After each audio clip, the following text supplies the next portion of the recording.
Coming up on today's show, the second of two pickups videos for the month of May. Let's have a look.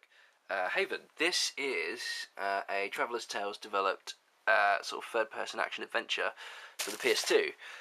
I'd heard in the recent issue of Retro Gamer that this was pretty good, so I picked it up.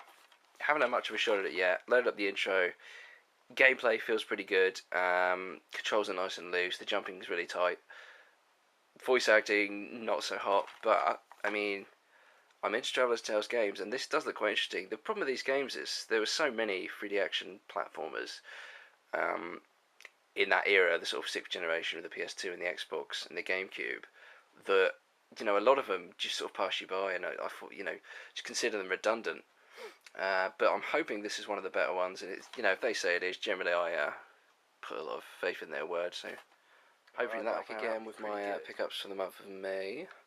Let's start off with something more interesting this time. This is a package I got from eBay, and I guess, as usual, I slice it open. I don't know what it is, but I slice it so I don't have to look like a fool in the video. Which I already do, because I can't get it out. Come on. Let me just block your view here. Okay, so this is Skeleton Warriors for the PS1, also available on the Sega Saturn, I believe. Comes in the long box, which, if you watch my other videos, I'm obsessed with, which I absolutely love. It's basically, it's kind of like a Castlevania style game, 2D hack and slash, and that light really has to stop shining. 2D hack and slash, but with weird graphics. I think they're sort of, they almost look like they did in Clayfire when they were actually made out of like plasticine or clay, or whatever it was. Really strange rendering techniques, and quite an early game, I believe, as well, 1996, fairly early PlayStation cycle. Let's have a look at the inside here. I'm really excited about this. I've wanted this for ages. There's a card from the guy I bought on. Little plug. Let's have a look what condition she's in. Yeah, it's pretty clean. So, yeah. Can't say much about this yet because I haven't played it. Oh, the manual's slide in there, which is kind of cool. In great condition. As for some reason, these long box PS2 games always tend to be on eBay. But yeah, I'll probably put some footage of that up because I'm really excited about that one, and I do want to play it as soon as possible. So let's just put that back. Okay, now on to the continuation of my sort of shop-based pickups. Ready? So these came from Game Station. We've got Simpsons Hit and Run. I showed in my previous video that I played the Simpsons video game, and to be honest, it was really good because, like I say, the universe is so rich, or the world, I guess. And the characters are so just sort of familiar, and the dialogue's really well written. And I played this when it first came out. At the time, I was just disgusted because, you know, it's just Grand Theft Auto with the Simpsons on it and no violence. But now, I'm kind of excited to see just how funny it is, how the plot develops, what kind of things you can do. I'm just, I don't know, go through a period of playing a lot of cartoon-based video games and trying to pick up the ones that are less than terrible. This got favourable reviews, I think, when it came out. So, yeah, I'm going to enjoy playing through that one. Also from Game Station, Midtown Madness 3. This is a launch title for the Xbox, original Xbox, sorry. My version is really beaten up. I got it from Blockbuster in a sale for about £2 a few years ago. This one I'm hoping is going to be real good. And it is, look at that, really good condition. So that more than makes up for my trashed one, which I'll probably now pop on eBay. Yeah, this is a great game if you haven't played it, and it holds up really well for a launch title.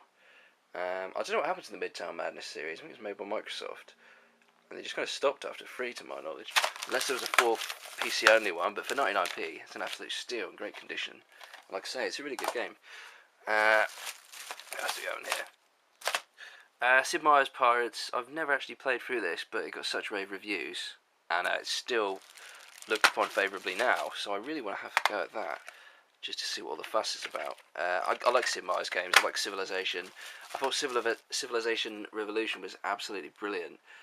Just such a good way to bring Civilization to the consoles without completely alienating everyone who buys it. It was really good, actually. So yeah, if you haven't played Civilization Revolution, give that a shot. As for Sid Meier's Pirates, can't really say much, but looking very forward to playing it. And I think if you look at the price as well, that's $2.99. I'm pretty sure you can buy it on the Xbox Marketplace for like $19.99 or something obscene. Really don't like their games on demand. GOD, playing God, indeed. The last one from Game Station, another game I already own. I've got the NTSC version of this. but my NTSC Xbox doesn't always work, so I thought I really want to play through it again because I'm into a sort of Oddworld thing at the moment. So I picked it up for $1.99. Oh, that's nice. It's fucking ripped at the sleeve. Not the end of the world though. Let's have a look here. Make sure it's in good condition. Yeah, so this game, I'll give you a quick rundown. It was originally in development for the PS2, and it's supposed to come out for launch, I think. And then Microsoft signed some exclusive deal with Oddworld Inhabitants, and they ended up coming out on the Xbox. A lot of interesting videos on the net about this because they dropped a lot of content and a lot of features for whatever reason when it got translated to the Xbox. But obviously, I mean, visually, I remember the promotional videos for the PS2. It looked incredible at the time, absolutely mind-blowing. This is a good-looking game, but like again, I think it's a launch title or just a very early Xbox title. Can't wait to play it. Never really gave it the chance that I gave the 2D games, so should be interesting. On the topic of Oddworld, if you haven't played the originals, by all means do, like Flashback, or Heart of Darkness, or Out of This World, or Another World, whatever you call it. Also Stranger, Oddworld Stranger's Wrath, is absolutely incredible. Again, if you're into the sort of Oddworld mythology, I guess you'd call it, or the world, the universe, then pick up Stranger because it's amazing. I know people that won't touch it because it's a first-person shooter, and it's such a shame because the humour's there, and it's equally as funny and enjoyable as the Abe games. So let's have a look. Here's what I picked up for sex in the new brown crackhead paper bags. I don't know what the deal with that is. But let's have a look here. I'll get these all out at once because they're not particularly exciting.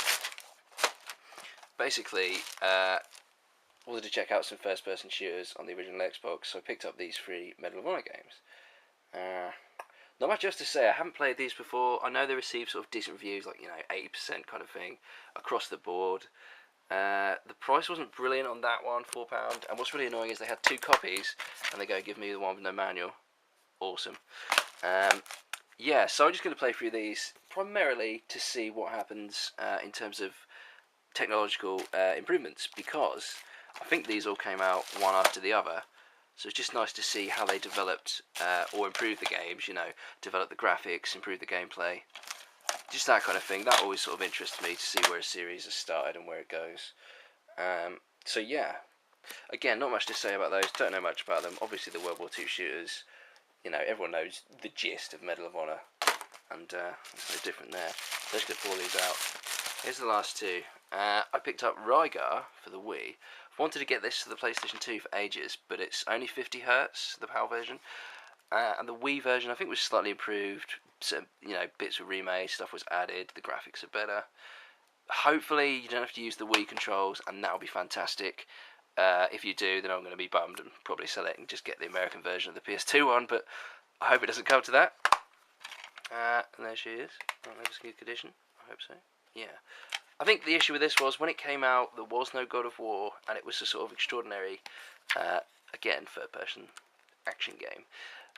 And once God of War came out, it sort of set the standard and the bar so much higher. Then they re-released this a few years after, and all of a sudden, it's not so hot. All of a sudden, it looks dated and horrible, which is a shame. But at the end of the day, if it was well reviewed originally, then it's still a quality title, in my opinion. This one I wanted for ages. Probably shouldn't have picked this up, to be honest, but I did anyway. Final Fantasy Echoes of Time. This is basically a DS game ported to the Wii, and it really just looks and feels like a DS game. But you can also, I think, play multiplayer from the DS to the Wii. I think something like that. Let me just check the back here. It's basically a 2D, 2D perspective, but 3D graphics dungeon crawler. And I love dungeon crawlers. To be honest, the first one of these for the DS was really good. And what I played of this on the DS was also really good. So I thought, what the hell, get the Wii version, give it a go on the actual proper controller, and hope for the best. So there'll probably be coverage of some of these games, maybe not all of them, over the coming days and weeks. But yeah, I'll keep you updated with all of that, and thanks for watching.